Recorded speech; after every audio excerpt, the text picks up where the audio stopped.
வணக்கம். இன்னைக்கு நாம லியான் பெயினோட மரணத்துக்கு அப்புறமா அவரோட காதலி கேட் கேசிட்டி ஒரு இன்டர்வியூ கொடுத்திருக்காங்க இல்லையா? ஆமா. அதுல அவங்க ரிலேஷன்ஷிப், லியாம் ஃபேஸ் பண்ண சவால்கள், அப்புறம் அந்த அந்த திடீர் இழப்புன்னு ரொம்ப எமோஷனலான விஷயங்கள் ஷேர் பண்ணியிருக்காங்க. சோ இன்னைக்கு அதிலிருந்து சில முக்கியமான விஷயங்களை பார்க்கலாம். ஆமா. இது வெறும் ஒரு செலிபிரிட்டி கதை மட்டும் இல்ல பாருங்க.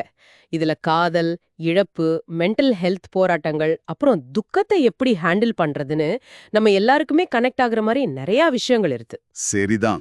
கேட் சொல்றதுல இருந்து நாம என்ன கத்துக்கலாம்னு கொஞ்சம் ஆழமா பாப்போம். சரி, முதல்ல அவங்க எப்படி மீட் பண்ணாங்கன்னு ஆரம்பிக்கலாம். அதுவே ஒரு மாதிரி சுவாரஸ்யமா இருந்துச்சு. ஆமா. கேட் சார்ல்ஸ்டன்ல ஒரு ரெஸ்டாரண்ட்ல வேலையில சேர்ந்து 2வது வாரம் தான் ஆகியிருக்கு. அன்னைக்கு சொல்லப்போனா வேலைக்கே போக வேணான்னு நினைச்சிருக்காங்க. அப்படியா? ஓ. ஆமா, ஏதோ ஒரு காரணத்துக்காக போயிருக்காங்க. அங்க லியாம மீட் பண்ணிருக்காங்க. அதுதான். எல்லாம் ஒரு காரணத்துக்காக நடக்குதுன்னு கேட் நம்புறதா சொல்றாங்க. சின்ன வயசுல இருந்தே லியாமோட ஃபேன். எப்படியும் சந்திப்போம்னு ஒரு உள்ளுணர்வு. இதெல்லாம் சேர்க்கும்போது நிஜமாவே ஏதோ விதி மாதிரி தோணுது. ஆமா, சந்திச்ச உடனே 2 பேருக்கும் ஒரு டீப் கனெக்ஷன் வந்துருச்சுன்னு சொல்றாங்க. அந்த ரிலேஷன்ஷிப்போட தன்னை பத்தி பேசும்போது ஒரு பேலன்ஸ் இருந்ததா சொல்றாங்க. அதாவது கேட் லியாமுக்கு ஒரு நார்மல் லைஃப் காட்டியிருக்காங்க. சரி.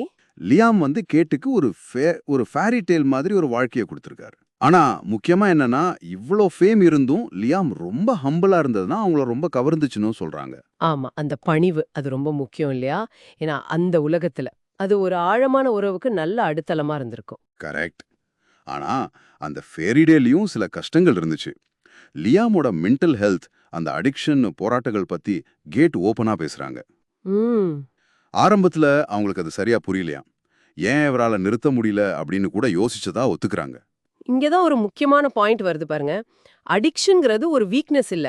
அது ஒரு ஒரு காம்ப்ளெக்ஸான நோய் நிலைமைன்னு அவங்க லேட்டா புரிஞ்சுக்கிட்டாங்க. ஆமா, யாராலையும் யாரையும் முழுசா சரி பண்ண முடியாது.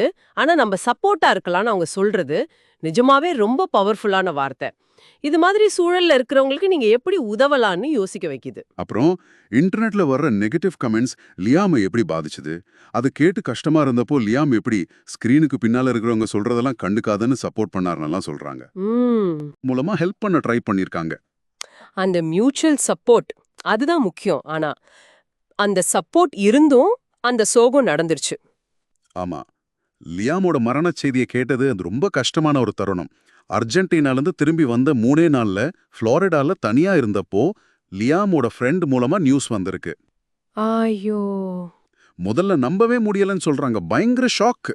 அவங்களோட கடைசி கான்வர்சேஷன் பத்தி சொன்னது ரொம்ப ரொம்ப டச்சிங்கா இருந்துச்சு. அர்ஜென்டினாலேருந்து கிளம்பும்போது கேட் ரொம்ப இமோஷனலா குட் பை சொல்லியிருக்காங்க போல.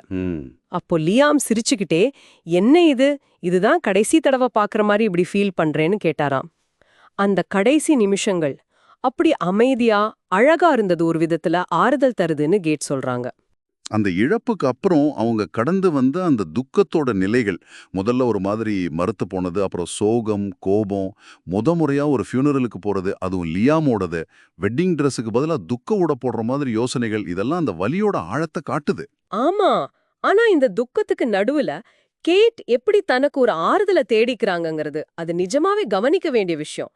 குறிப்பா அந்த லெட்டர்ஸ், அப்புறம் அந்த சைன்ஸ். ஓ ஆமா, லியாம் அப்பப்போ கையால எழுதின கடிதங்களை டெய்லி வாசிக்கிறது ரொம்ப ஹெல்ப் பண்ணுதுன்னு சொல்றாங்க. பர்த்டே கார்ட்ஸ் மட்டும் இல்லாம சும்மா அப்பப்போ எழுதின நோட்ஸ் கூட. ம். அந்த கையெழுத்தை பார்க்கும்போது லியாம் குரலே கேட்கிற மாதிரி இருக்குன்னு சொல்றாங்க. அந்த கடிதங்கள்ல ஒண்ணு கூட கொடுத்த அந்த வாட்ச் கதை அது ரொம்ப முக்கியம். நம்பரே இல்லாத வாட்ச். அது காலம் கடந்த அன்புக்கு அடையாளன்னு லியாம் எழுதினாராம். My love for you is timeless அப்படின்னு. ஆனா அதை ஷேர் பண்ணிருந்தாங்க. இந்த மாதிரி நினைவு பொருட்கள் அந்த இழப்ப தாங்கிக்க ஒரு பிடிப்பா இருக்குது இல்லையா? நிச்சயமா. அப்புறம் அந்த சயின்ஸ் பத்தி சொல்றாங்க. லியாம் கிட்ட இருந்து வர்றதா அவங்க நம்புற அடையாளங்கள், குறிப்பா அந்த 444 நம்பர். ஆமா, அவங்களோட ஏஞ்சல் நம்பர்னு சொன்னாங்க. அது திரும்ப திரும்ப கண்ல படுறது. மெக்டானல்ட்ஸ் ஹாப்பி மீல் டாய்ல அந்த நம்பர் இருந்தது.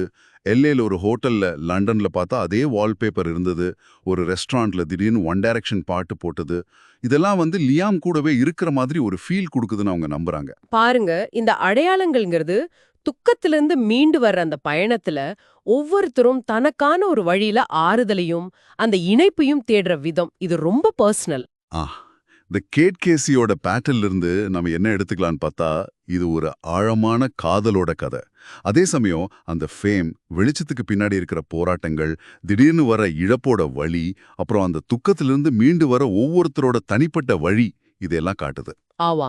மிக முக்கியமா துக்கம்ங்கிறது ஒரு நேர்கோட்ல போறதில்ல. அது மேடு பள்ளமா இருக்கும். கேட் கடிதங்கள்லயும் இந்த அடையாளங்கள்லயும் ஆறுதல் தேடுற மாதிரி ஒவ்வொருத்தரும் அவங்களுக்கான வழியை கண்டுபிடிப்பாங்க. இன்னொன்னு, நம்ம அன்பு காட்டுறவங்க கிட்ட அவங்க உயிரோட இருக்கும்போதே அது சொல்றது எவ்வளவு முக்கியம்னு இது புரிய வைக்குது. நிச்சயமா. நீங்க யாரையாவது நேசிச்சீங்கன்னா அதை சொல்ல தயங்காதீங்க. இந்த டிஜிட்டல் காலத்துல கூட ஒரு கையால எழுதின சின்ன நோட்டு எவ்வளோ அர்த்தமுள்ளதா இருக்கும்னு காட்டுது இல்லையா? கண்டிப்பா. இறுதியா நம்ம எல்லாரும் நம்மளே கேட்டுக்க வேண்டிய ஒரு கேள்வி. நம்ம மத்தவங்கள பத்தி, குறிப்பா ஆன்லைன்ல கருத்து சொல்லும்போது அவங்களோட உண்மையான போராட்டங்கள் நமக்கு தெரியாதுங்கிறத நினைச்சு பாக்குறோமா? கேட் சொல்ற மாதிரி கொஞ்சம் கருணையோட நடந்துக்கிறது எவ்வளவு முக்கியம். இத பத்தி கொஞ்சம் யோசிச்சு பாருங்க.